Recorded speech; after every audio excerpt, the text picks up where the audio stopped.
The value of inductance पर conductor in three phase line is times the loop inductance for a single phase.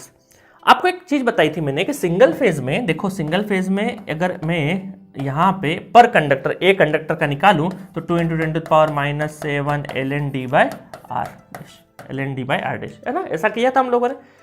अब मैंने बताया था कि जो लूप होता है, लूप मतलब दो कंडक्टर पूरा लूप, तो वो कितना हो जाता है 2 टाइम्स ऑफ LA हो जाता है, 2 टाइम्स ऑफ LA।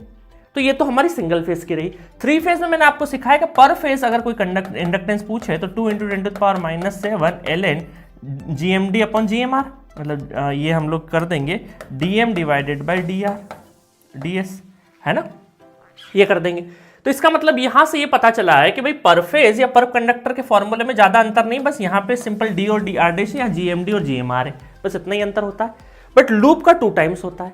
तो यहां पर आपसे पूछा है कि थ्री फेज का पर कंडक्टर ऑफ थ्री फेज, मतलब पर फेज की बात कर रहे हैं, एक फेज की बात कर रहे हैं, और लूप का कितना होता है 2 टाइम्स होता है। लूप का कितना होता है 2 टाइम्स। तो अभी आपसे उल्टा पूछ रहे कि ये कितने टाइम्स ऑफ द लूप है, तो हम क्या हो जाए, हाफ हो जाएगा कि भाई लूप का कितना 2 टाइम्स ऑफ ये है, तो उसका उल्टा अगर पूछेंगे मतलब हम ये बोल दें कि loop inductance equal to 2LA की जगह थ्री फेज पर फेज कर दें, और ये थ्री फेज पर फेज क्या हो जाएगा 1/2 ऑफ लूप इंडक्टेंस हो जाएगा, लूप इंडक्टेंस। तो 1/2, तो B is the correct answer, B is the correct answer, है ना। ध्यान देना, मैंने जो इंडक्टेंस की समरी बताई है तो वहां बताया था लूप इंडक्टेंस, है ना, ध्यान रखना इस चीज का। The effect of transmission line capacitance may be ignored without much error if the lines are. Capacitance effect को कहां नेग्लेक्ट करते हैं हम लोग, शॉर्टर लेंथ के लिए, और शॉर्टर लेंथ मतलब less than 80 kilometre, less than 80 kilometre मतलब C is the correct answer. Short transmission line में कैपेसिटेंस इफेक्ट को हम लोग इग्नोर करके चलते हैं।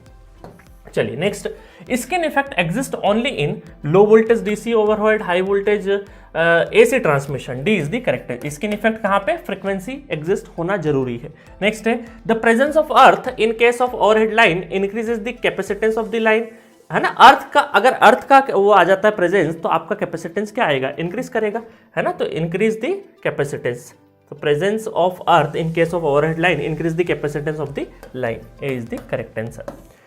A wire placed on the top of the wire, top of the transmission line act as a ground wire.